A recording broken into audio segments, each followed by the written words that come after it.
Hai Kiris Buddies. Welcome back to Ems and Homes Podcast Season 4. Yes, as usual kita masuk ke season 4 ini dengan pembahasan-pembahasan yang gak kalah seru. Bahas daily things, bahas daily thoughts, bahas apa ya yang kepikiran kemarin ya sama daily things deh. Aduh. Yang ketemu sama research, ketemu sama books, ketemu sama maybe movies atau konten-konten juga yang ternyata kayak what? Iya. Dan pastinya ketemu sama juga kalau udah ngomongin konten, pastinya jangan lupa untuk follow and comment and share podcast ini. Dan follow Instagram and TikTok kita di @emsandhomes buat dapetin info trivia dalam waktu 1 menit. Yes. Jadi di episode kali ini kita bakal bahas tentang yang namanya stress language. Oh, kalau love language aku udah biasa dengar. Iya. Ya aku juga pas dikasih sama tim research kita alias Iva. Thank you Iva. Thank you Iva. Kita dibikinin tentang stress language. Jadi dibahas sebelum masuk mungkin aku ada mau pertanyaan dulu. Kurang lebih dalam waktu mungkin setahun 2 tahun ke belakang apa yang bikin kamu paling stres? What? Gak usah spesifik gak apa-apa. Misalnya apakah pekerjaan atau apa? Pekerjaan sih. Pekerjaan ya? Itu yang kalau buat aku paling apa ya kayak bikin aduh gimana ya gitu loh. Iya. Itu tuh kerjaan. Kamu apa? Aku juga sih pekerjaan dan beberapa tanggung jawab lain di luar pekerjaan yang itu buat aku, ini cukup stressful ya tekanan-tekanannya gitu. Tapi ya cukup membentuk mental lah. Iya. Wow, that's such a good answer. Miss Universe. Miss Universe. Karena ya sih maksudnya kayak ya kita pekerjaan gitu, tapi di luar itu kan kita juga punya peran lain gitu ya sebagai seorang ya itu tadi pekerja, anak juga, pasangan juga atau temen bahkan. Aku kemarin sempat dengar ya temen aku tuh stres. Ini cerita lamanya dia bilang gila dulu aku stres banget punya teman ini karena aku sebagai temennya aku harus jadi kayak apa ya support system gitu. Tapi in a way yang nggak baik gitu loh. Emang as a friend of course harus jadi support system. Tapi ini tuh kayak somehow dibebankan ke dia, di kayak di guilt tripin gitu. Jadinya itu ya bikin dia stres sendiri. Akhirnya dia juga ngurusin temennya yang stres, dianya juga ikutan stres. Kasar ya, maksudnya bukan bahasa ini, tapi kasarnya kayak dia jadiin sampahnya aja gitu ya? Iya.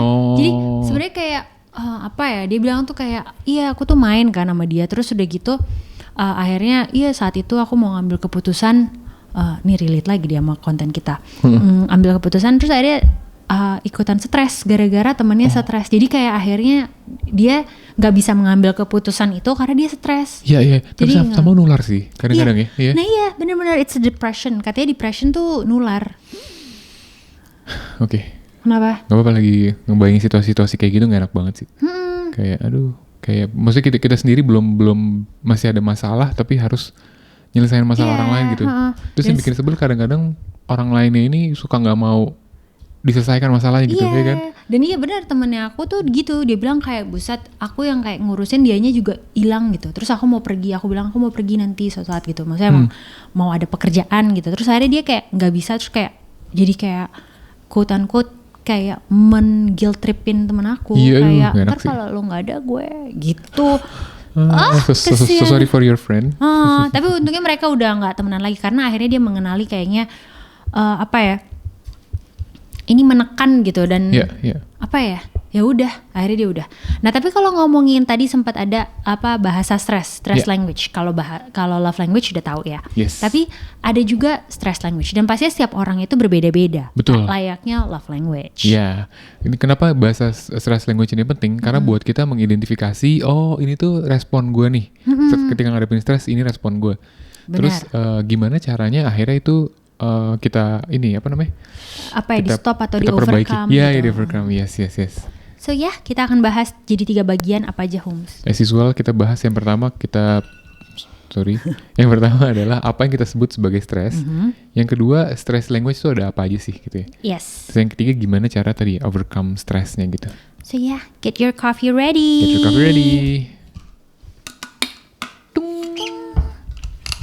Gitu.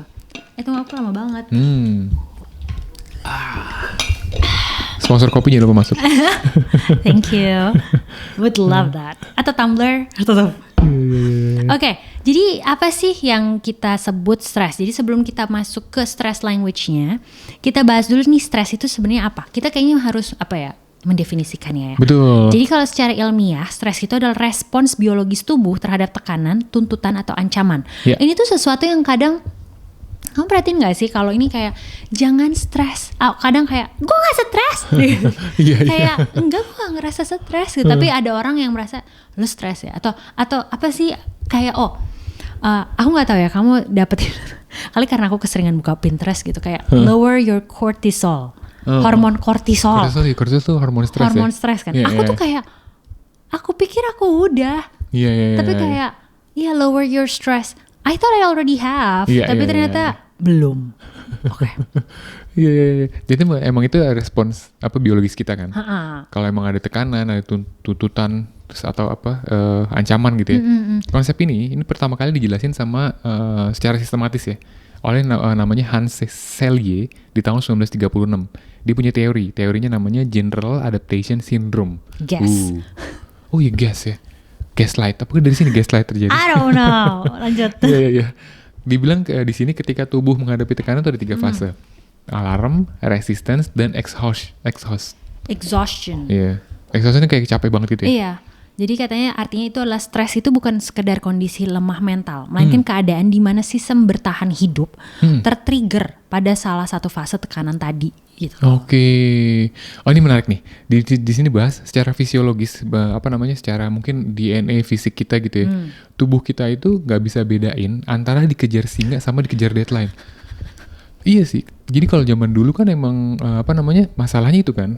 Masalah sebagai hunter gatherer kan, sebagai pemburu pengumpul ya kita cari makanan di hutan gitu. Benar-benar. Suatu saat bisa ketemu sama singa, ya kita kabur gitu kan. Iya. Nah, ternyata di dunia modern pun sama-sama dikejar, tapi dikejarnya sama deadline. Jadi ketika dikejar deadline katanya atau singa, detak jantungnya naik. Iya sih, aku kalau ada iya bener. Terus kortisol meningkat yang tadi kamu bilang ya, hormonnya. Ototnya tegang gitu ya. Jadi emang itu terjadi sebagai respon tubuh kita lah gitu.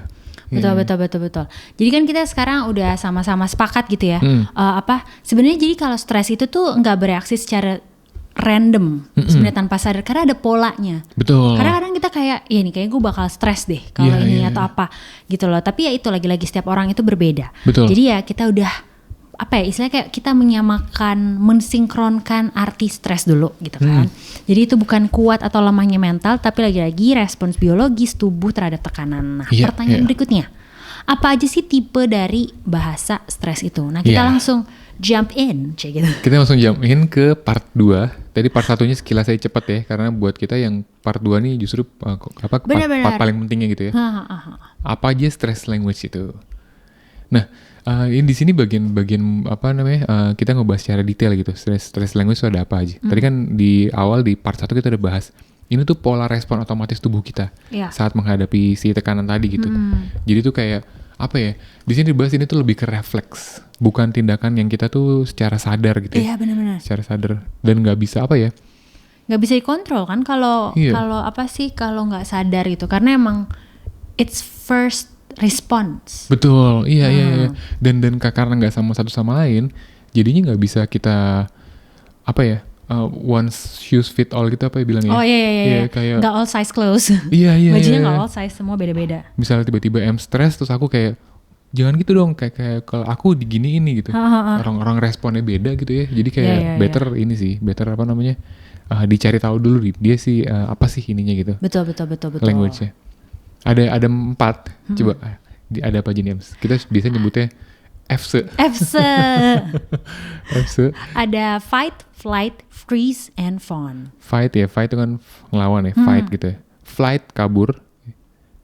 Freeze tuh kita yang beku gitu. Iya, beku yang kayak stuck gitu, tiba-tiba kayak gitu. Terus ada fawn. Kalau fawn nih aku fawn tuh kayak ini ya. Aku belum ngebaca ininya sih fullnya. Cuman dia tuh kayak vibe-nya tuh kayak ngeliatin gitu, nggak freeze, tapi kayak apakah mengamati. Iya, mengamati dan nanti dijelasin gimana akhirnya dia tuh lebih mengamankan circle-nya. Tapi ini kita bahas lebih detail nanti ya. Jadi si teori ini tuh sebenarnya awalnya dari Stephen Porges. Dia punya teori namanya polyvagal theory.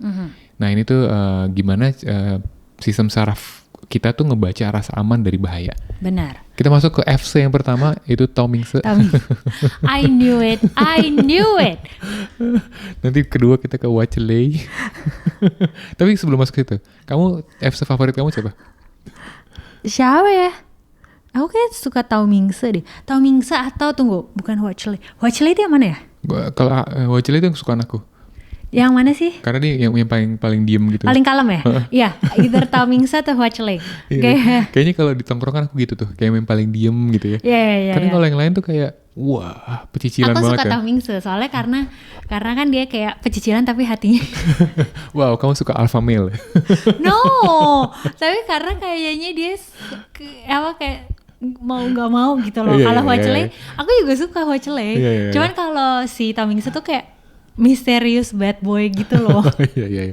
Kalau Meichuo kan yang paling. Meichuo tuh yang mana ya? Meichuo tuh Vaneswu yang paling rambutnya paling gitu. Kalau yang tengahnya siapa sih? Aduh, aku lupa itu paling ini sih, paling susah diingat sih. Siapa namanya? Aku ingat wajahnya, cuman aku nggak ingat namanya. Aku juga ingat. Kalau Chris Badis ingat boleh drop di kolom komen. Kita lupa namanya. Oke. Nah sekarang si Taomingse dulu. Taomingse si fight. F yang pertama adalah fight. Jadi kalau terancam lawan gitu. Ini adalah ketika sistem saraf membaca tekanan tadi ya, ancaman. Secara fisiologis dia tuh yang terjadi dalam tubuhnya tuh tadi ya, jantung berdebar, energi naik dan tubuh tuh siap bertindak. Tapi bertindak itu ngelawan. Kayak dalam kehidupan sehari-hari ini bisa muncul kayak tindakan-tindakan berikut. Kayak ada cepat defensif saat dikritik, nada suara meninggi, terus lebih sensitif terhadap hal kecil dan mudah tersulut dalam konflik. Bener sih, itu kayak langsung apapun tuh di-fightin gitu. Ada sih orang-orang kayak gini, aku ngerasa bener-bener. Nah seringnya tuh orang-orang yang fight ini dicapnya tuh sebagai temperamental. Sorry, sentimental kali yang fight, temperamental. Jadi kalau ini ditarik lebih ke dalam, jadi kayak sering hal kayak gini tuh muncul karena ada rasa ya nggak aman, takut kehilangan kontrol. Iya benar, itu sih kayak langsung karena kayak nggak sesuai kan. Betul. Ini iya sih, ini kalau istilah di apa ya, di perkantoran ya dibilangnya atau di pertemanan lah, lu defensif banget sih gitu ya. Bener, defensif. Iya, ini kalau defense. Iya. Defense. By the way, ngomong defense, kita mau congratulations buat Victor Wembanyama jadi Defensive Player of the Year di NBA. Thank you. Congratulations. Iya. Balik lagi ke sini. Contohnya lingkungan kerja. Kalau lagi banyak tekanan tuh, kalau ada feedback kecil aja dari atasan gitu ya, respon tuh langsung defensif. Wah, langsung kayak semacam anti kritik gitu ya. Tapi ini emang karena sistem stress language-nya gitu. Dia ngebaca feedback itu kayak ancaman tambahan gitu ya. Kayak tadi dikejar deadline, dikejar singa, dia fight gitu. Gue mau fight, pokoknya bodo amat. Emang itu kalau gue ditekan ya gue fight gitu. Itu si Taomingse tadi ya, fight ya. Nah kedua, ini adalah flight. Jadi kalau si terancam, dia tuh kabur. Kan makanya fight or flight. Seringnya kan gitu kan, fight or flight gitu kan. Nah ini tuh responnya biasanya menghindar atau menarik diri ketika ada tekanan. Kabur. Kenapa kamu tahu? Bener, karena aku ngerasa aku gitu.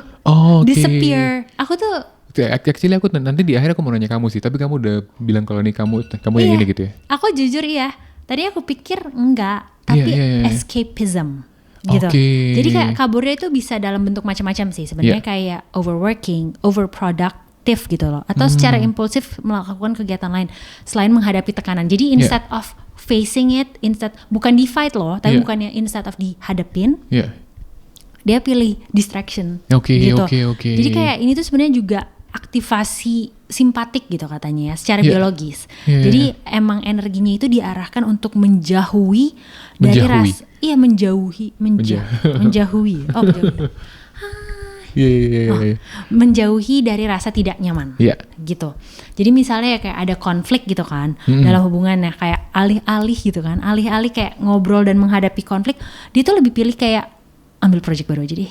Gitu loh. Ini kayak jadi aku flight juga nih. Aku flight loh, karena kayak maksud aku itu sesuai sama bintang aku. Jadi water element gitu ya? Could be, kita kayak emang nggak kita deh, atau aku kayak kita tuh menghindari konflik. Jadi aku kayak, juga sih menghindari konflik. Iya kan? Oh kayaknya ini bisa dibintangin sih langsung. Nggak, itu another episode kita bahas ya. Gila, kalian mesti lihat di video sih, mata Ems berbinar banget. Ini bisa dibintangin sih, wow. kayak dipaksa tarik ke dalam sebuah zodiak dan horoskop. Aku suka banget karena aku merasa MBTI aku sesuai sama zodiak aku. Jadi aku kayak see zodiak is not lying. Yeah. Nah itu kali halu sebenarnya. Yeah. Tapi iya kayaknya gitu. Jadi instead of dihadapin mereka tuh kayak prefer untuk kayak Flight kabur gitu. Kabur atau kayak enggak gue ada kerjaan lain atau kayak oh iya gitu loh, instead of kayak kalau kata tadi kan fight langsung direspon gitu kan. Tapi enggak gitu loh. Nah kita masuk yang ketiga ini agak mirip-mirip sama flight tapi respons dia lebih pasif banget gitu ya. Dibilang ini si ketiga adalah freeze. Freeze tuh istilahnya kalau terlalu besar diam. Dia tuh terjadi ketika sistem ngerasa ancamannya terlalu besar nih buat dilawan atau dihindari. Nah di polyvagal theory ini tuh dibilang ada namanya mode shutdown. Jadi secara perilakunya bisa kelihatannya tuh kayak buat hal-hal kayak gini nih. Misalnya pas ditekan dia jadinya ngeblank. Sudah ngeblank dia akhirnya sulit ngambil decision gitu kayak keputusannya apa ya gitu-gitu. Sampai akhirnya karena dia sulit ngambil keputusan, ditunda lah. Ditunda terus-terusan gitu hal tersebut. End up-nya sebenarnya yang paling ini adalah ya akhirnya dia mati rasa gitu. Ini literally freeze gitu loh. Kayak Iya. Aku tiba-tiba keinget itu deh. Apa? Ini gak penting sih. Apa? Aku inget kita di rumah ada McFlurry terus ada kentang. Gara-gara ngomong freeze, aku keinget freezer. Oh iya. Ya sih, abis ini kita pulang, kita makan McFlurry, kentang pakai McFlurry. Iya ada kentang di rumah. sorry. It's a very nice combination sih. Yeah. Oke. Kita balik lagi ke freeze. Yang ini bukan freezer ya. Iya. Jadi emang orang tuh suka disalah artikan kalau freeze itu kayak jadinya malas. Tapi sebenarnya kayaknya menurut aku itu tuh dia lagi kayak laptop gitu. Kayak laptop kayak ngehang. Iya. Jadi dia tuh nggak ngerjain yang lain. Kalau flight kan dia kayak distracting themselves gitu. Tapi kalau freeze ya benar-benar kayak Iya. Diam yang kayak numpuk semuanya, numpuk sampai akhirnya jadinya kayak sistem respon dia tuh jadinya kayak kewalahan gitu, capek gitu. Jadi kayak stuck gitu loh. Jadi kayak suka ngelakuin hal yang kayak kalau dibanding kan aku suka bingung ya freeze sama flight tuh bedanya apa gitu ya. Tapi kalau flight tuh emang jadinya ngedistract diri dengan melakukan hal yang lain. Betul. Tapi kalau freeze tuh diam. Jadi kayak ya udah jadinya tapi nggak mencerna itu gitu. Gimana ya? Iya. Jadi lebih kayak ya udah. Iya. Nah, fun fact freeze ini sering muncul sama orang yang terbiasa nahan banyak tekanan sendirian. Mungkin relate sama orang-orang yang mungkin ya di generasi sandwich generation.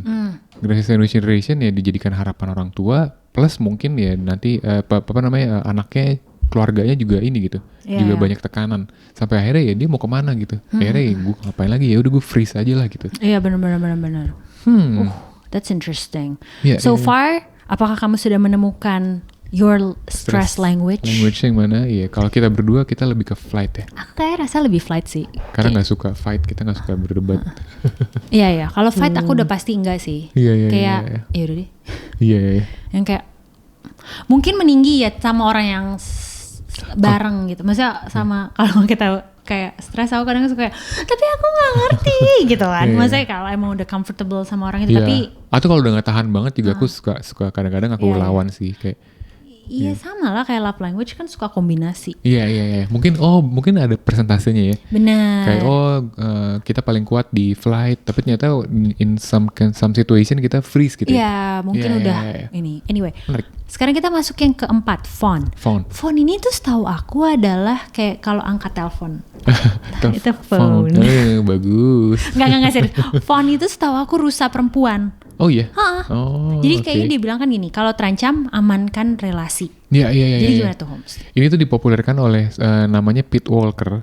Dia tuh menjelaskan si phone ini adalah respon stres kita adalah responnya dengan menyenangkan orang lain demi menjaga keamanan. Kayak phone gak sih? Iya. Phoning over. Iya. Jadi ciri-cirinya sulit bilang enggak. Cepat minta maaf. Ketiga itu menghindari konflik dengan mengorbankan diri sendiri. Keempat terlalu fokus sama menjaga perasaan orang lain. People pleaser. Iya bener. Ini tuh sering dianggap sebagai orang yang baik banget. Padahal bisa jadi dia tuh lagi tertekan karena sistem tubuhnya tuh belajar datang dari menjaga harmoni. Jadi instead of dihadapin dia kayak ya udah deh lo maunya anaknya gimana gitu, kayak menjaga harmoni tanpa di stres itu, atau kayak dianya stres terus dia kayak instead of menyampaikan itu dia kayak ya udah deh lo gimana gitu. Iya bener, sampai akhirnya dia mungkin ketika dia ditanya dia bilang aman masih bisa kok, masih bisa, karena dia tadi ya people pleaser, takut ngecewain orang lain gitu. Betul. Tapi akhirnya ya tadi dampaknya bikin lelah gitu, karena emosional berjangka panjang, karena mostly mereka itu bukan orang yang dramatis kayak fight gitu ya, atau flight, mungkin juga flight juga agak kayak iya udahlah gitu, tapi jadi kayak cari yang lain. Tapi ini benar-benar kayak ya udah kali kayak melankolis gitu, enggak juga sih. Oke, maybe that's people another. Pleaser sih. Iya, people benar-benar. pleaser. Iya. Itu tadi 4 stress language ya. Ini dijelasin sama Stephen Porges dan si Pete Walker ya. Dari polyvagal theory. Betul. Tuh, kebanyakan semua orang tuh punya lebih dari satu stress language. Jadi nggak satu. Mungkin ada yang diberantemin. Ada ya mungkin ya situational kali ya. Betul. Kita harus mengenali mungkin dalam beberapa situasi, gue emang fight atau gue flight, atau ya itu ada yang fawn yang kayak ya udah deh. Iya, tapi di sini bilang juga sih, biasanya ada satu pola dominan yang paling sering muncul saat tekanan meningkat. Benar. Nah, sekarang kita kan udah bahas 4 stress language-nya. F-nya. Sekarang kita bahas sancai. Sancainya, gimana menaklukkan keempat F ini. Sorry, agak ini dikit. Itu F-nya singkatan apa sih? Fantastic. Oh beneran? Flower, is it? Oh iya. Flower 4. Wow. Karena voice over flower, ya nggak sih? Karena ada Koreanya, versinya namanya voice over flower. Tapi aku pikir F adalah kayak Fantastic Four. Enggak ya? Oh iya, mungkin ya. Iya nggak sih? Mungkin boleh di kolom komen. Please dong. Iya. Kita masuk ke part 3. Part 3, gimana cara overcome overcome stress based on si language tadi. Iya, antara aku ngomong love sama stress language. Oke, jadi penelitian tentang regulasi emosi itu nunjukin bahwa langkah pertama untuk perubahan adalah pastinya kesadaran. Bagus. Self-awareness itu menurunkan impulsivitas dan meningkatkan kontrol respons. Iya. Jadi bukannya dihilangin tapi diapain, Noms? Diregulasi ya. Jadi stresnya jangan dihilangin tapi diregulasi. Nah ini tuh cara-cara buat ngeregulasinya. Yang pertama, kalau kita tuh cenderungnya dominan di fight tadi ya. Jadi fokusnya tuh bukan jadi orang yang sabar, lembut gitu ya. Tapi gimana kita belajar memperlambat sistem tersebut gitu. Karena si fight itu katanya sistem yang sangat aktif, terlalu aktif. Jadi yang dibutuhkan adalah down regulation. Kayak misalnya pause 5-10 detik untuk sebelum merespon. Gitu kan. Kadang kan kayak orang langsung kayak nyembur gitu kan. Kalau fight kan gitu kayak jawab dulu. Nah, tapi ini kayak 5-10 detik diam dulu. Tarik napas panjang dalam hitungan. Dengan hitungan, terus tunda membalas pesan saat emosi tinggi. Ya, kadang itu bukan fight pas ngomong gitu aja ya. Kadang kan kita WhatsApp-an atau WA-an atau texting gitu ya. Iya. Maunya tuh cepet gitu, langsung dijawab. Nah, ini kayak entar aja deh. Tunggu aku gitu loh. Toh iya benar sih, kalau aku juga suka gitu, kayak ada beberapa respon yang kayak tapi kayak stop dulu gitu. Aku ini kayak fight aku ini cenderung muncul ketika aku kan suka gabung grup WhatsApp NBA gitu ya. Terus tiba-tiba terjadi perdebatan lah mengenai klub San Antonio Spurs gitu. Aku tuh gatal banget mau kayak lu tuh kenapa begitu sih mikirnya gitu. Aku udah pengen ngechat gitu ya. Tapi aku suka kayak gini, aku perlu gak ya gue respon ini? Kayak gak penting lah buat hidup gue, kayak nambah energi aja gitu. Jadi aku udah kayak tunda dulu. Enggak kok, gak penting. Jadi udah aku diemin aja. Itu sih fight ya. Itu fight. Nah sekarang kalau flight. Jadi tantangannya adalah berhenti. Instead of, karena kan dia kalau flight kan langsung maunya kabur gitu kan, bukan ngehadepin. Jadi dia berhenti dulu. Kalau tadi memperlambat, kalau ini justru langsung berhenti ya, jangan kabur dulu gitu. Iya. Oke. Jadi kurang lebih sama sih. Iya. Bikin jeda. Tanpa distraksi. Tapi ini nggak boleh ada distraksi. Iya. Gitu kan. Kalau itu kayak suruh napas kan. Nah kalau ini duduk 5-10 menit tanpa HP, lebih panjang ya. Iya. Ternyata. Iya. Terus rasain si rasa nggak nyaman itu, rasain. Kenapa? Terus Terus sama terakhir kayak tanya aja ke diri kita gitu, kayak kita tuh lagi lari dari apa sih gitu ya. Kayak apa namanya, melatih sistem untuk nggak selalu mengasosiasikan si emosi dengan bahaya. ya. Oke juga sih, benar juga sih. Jadi kayak instead of kita langsung kabur, ya udah kita pikir kayak ini kita lagi kabur dari apa ya? Ini tuh bisa diselesain apa enggak sih si stres ini? Si singa ini bisa diusir nggak sih gitu ya? Iya benar-benar Ya. kayak tunggu bareng gitu loh. Karena kan kadang kayak ya udah kabur aja gitu, udah nggak mau ngurusin gitu. Tapi kayak kadang mesti stay. Nah yang berikutnya yang freeze. Iya. Ya taruh di luar lah biar panas kayak. Nah jadi Makanlah kentang sama McFlurry-nya. exactly.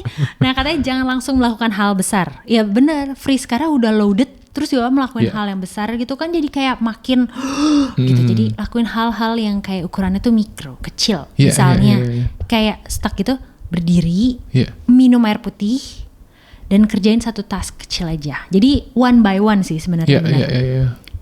One by one. One by one. Satu-satu. Iya. Kayak gitar satu-satu. Iya. Jadi si gerakan fisik ini mengaktifkan kembali sistem yang shutdown. Ini menarik sih. Ini aku beberapa hari lalu nonton interviewnya si Hindia, si Baskara. Dia dibilang dia kan orangnya emang cukup sering freeze. Dia salah satu stress language ini freeze. Dia kayak makanya dia katanya bisa freeze di sofa seharian kayak gitu kalau dia lagi down gitu. Terus dia dapat nasihat dari aku lupa either terapisnya atau temennya lah. Ketika lo lagi freeze lo harus langsung mandi gitu. Kenapa? Karena yang pertama gerakan-gerakan mandi itu kan katanya ini sulit gitu. Apa namanya, kompleks. Sabunan, keramas dan lain-lain gitu ya. Terus udah gitu plus ya kita sambil guir air gitu lah dan lain-lain gitu. Nah itu tuh kata dia lumayan berhasil. Lumayan berhasil ketika mandi ya udah nanti bisa lakukan kegiatan-kegiatan lain lah gitu. Ini bagus sih, jadi kayak emang bisa aja mungkin kita lagi yang freeze gitu ya kita mandi, kita keluar gitu. Betul. Semakin kita nggak ketemu orang, semakin freeze gitu, semakin stres. Jadi paksain diri kita buat bergerak, buat move gitu. That's very good. Ya sama lah kalau kayak kita beli sosis beku kan biasa suka dicairin dulu. Iya, dipanasin dulu. Enggak disiram air aja atau kayak paling enggak untuk memulai ini. Iya benar. Iya kan? Iya benar. Kita siram air, kita rendam di air kan. Iya, tapi nggak boleh lama-lama karena itu bisa menghidupkan bakteri-bakteri. Tapi bener. Iya. Gitu ya bener. Nah berikutnya fun. Tapi tadi aku suka sih dengan freeze, bukan suka dengan freeze, maksudnya suka dengan analogi itu dan kayak emang bener gitu harus melakukan sesuatu. True. Nah kalau fun, dia itu karena dia people pleaser, dia tuh harus mulai dari boundaries. Boundaries yang kecil-kecil aja. Kontrol diri untuk nggak langsung melakukan konfrontasi besar atau kayak langsung maunya apa gitu, nggak usah gitu. Jadi emang kayak dikit-dikit gitu ya, latih diri untuk terbiasa bilang kalimat ntar dulu ya, aku pikirin. Instead gitu. of langsung iyain. Iya kan? Benar. Kan karena gak enakan diminta apa aja dia gitu ya. Dia kayak tar ya pikirin dulu gitu. Iya, aku cek jadwal dulu ya. Iya. Ini aku work sih. Kayaknya aku ada percentage diri aku yang stress language ini fun ini kan. Aku cukup people pleaser lah orangnya gitu. Jadi kadang-kadang kalau dikasih task sesuatu aku sekarang udah pakai ini nih. Aku cek dulu ya. Iya. Aku pikirin dulu ya gitu. Jadi kayak bener-bener. Ternyata buat aku itu ngaruhnya besar. Kayak karena kalau ketika iyain sesuatu kan akhirnya jadi responsibility-nya di kita, nambah baggage gitu kan. Jadi kayak kalau kita pikirin itu jadi nggak kita terima dulu, jadi nggak nambah berat gitu. Betul. Jadi ini works. Jadi ini tuh memberi ruang pada diri sendiri tanpa langsung merasa bersalah karena perasaan khawatir mengecewakan orang lain. Ini benar sih, bagus. Menarik. Jadi kayak ntar dulu ya, gitu. Iya. Ada tuh, benar, tapi ada temen aku yang waktu itu gitu kayak, aduh aku kok ini ya, aku tuh rasa aku harus langsung balas gitu. Tapi bukan as in a fight gitu, maksudnya bukan fight response, tapi kayak aku tuh nggak enak gitu. Terus aku bilang nggak semua harus langsung lu iyain, nggak semua, karena ini di grup ini soalnya nggak ada yang ngejawab deh gitu. Terus aku bilang kayak enggak, lu diemin dulu, atau enggak bilang kayak terus enggak, soalnya abis itu dia suka kayak balas deh gitu digituin loh. Terus sedangkan dia nggak enak, sedangkan dia lagi ini. Terus aku kayak enggak, lu stop aja, lu diemin antara lu kayak ntar ya aku balas atau diemin aja. Kalau itu aku kayaknya flight sih, diemin aja dadah. Enggak, tapi ya kayak bilang aja bentar ya, aku lagi kerja gitu, atau lagi apa, kayak emang take your time gitu loh. Iya. That's very hard. Iya. Itu sih. Oke, nah yang kita bisa simpulkan ya dari stress language ini adalah sebenarnya tubuh kita itu tuh selalu berusaha untuk menjaga kita. Iya. Ya benar sih. Karena kadang otak kita melindungi diri kita dari yang baik. Karena emang maksudnya baik. Iya gak sih? Kadang kan kita kayak udah nggak usah gitu kan. Kadang suka gitu kan kayak kabur apa? aja. Iya kabur atau kayak apa sih ada yang pernah kita bahas lapar makan aja gitu. Karena dia merasa tubuh itu ini padahal enggak gitu loh. Tapi emang kadang caranya emang terlihat berlebihan gitu. Bikin kita sendiri tuh sama salah paham gitu sama orang lain dan kadang bikin kita jadi capek sendiri. Iya. Nah, tapi lagi-lagi kalau dipikir itu tuh semua bentuk proteksi. Benar. Dan mungkin emang respon proteksi itu tuh emang yang menyelamatkan kita. Emang kita tuh harus jadi kuat dan melawan si stres tadi gitu ya. Iya, benar. Kalau kalian pikir kita mau bridging ke asuransi enggak? Karena proteksi. Iya benar juga ya. Aku langsung kayak, kok kita berapa kali ngomong berkata proteksi, langsung kayak stop, no, kita bukan mau itu. Oke, jadi mungkin pertanyaannya bukan lagi kenapa kalau aku begini kalau lagi stres. Nah, tapi responnya respon ini tuh justru ngelindungin gue dari apa sih gitu ya. Karena ketika kita ngelihat si respon itu dengan apa ya, dengan kita pengen tahu gitu ya. Oh, kita pengen tahu nih si stres ini apa gitu ya. Bukan kayak kita ngerasa takut, ngerasa malu. Terus nah akhirnya tuh terbentuk sebuah ruang kesadaran. Ruang kesadaran keinginan kita buat untuk lebih meregulasi si stres kita tadi. Iya gitu. Benar-benar setelah tahu gitu kayak akhirnya karena stres itu kan ada suatu masalah kan dan itu emang harus dihadapi gitu kan. Jadi emang cara meregulasinya gitu loh. Kayak lagi-lagi dibilang kita kan nggak mungkin ya hidup tanpa tekanan. Tekanan itu pasti ada. Jadi emang harus dihadapin. Tapi caranya our first response tuh mesti gimana gitu. Kenal dulu. Iya, kenalin stress language-nya. Jadi ya always be able to be kinder to yourself so that we're able to be a gentle person atau be a gentle person to people around us gitu. Yes. Iya kan ya. Yes. Thank you. There you go. That's so nice. Jadi besok kalau ditanya ketemu orang kayak love language-nya apa bukan, tapi tanya stress language-nya apa. Iya benar. Nggak, kayaknya stress language lebih ke kita sendiri sih. Kalau love language emang mesti dibahas. Jangan segitu. Iya. Benar. Yes. Thank you yang udah mendengarkan episode kita kali ini. Thank you so much. Sampai ketemu di episode berikutnya. Tapi jangan lupa sebelumnya untuk follow, komen, dan share podcast ini kalau kamu suka. Dan jangan lupa untuk kasih rating. Yes, jangan lupa follow Instagram dan TikTok kita juga. Terus YouTube jangan lupa subscribe juga buat dapetin info-info trivia dalam 1 menit. That's it. That's it. Bye, Curious Buddies.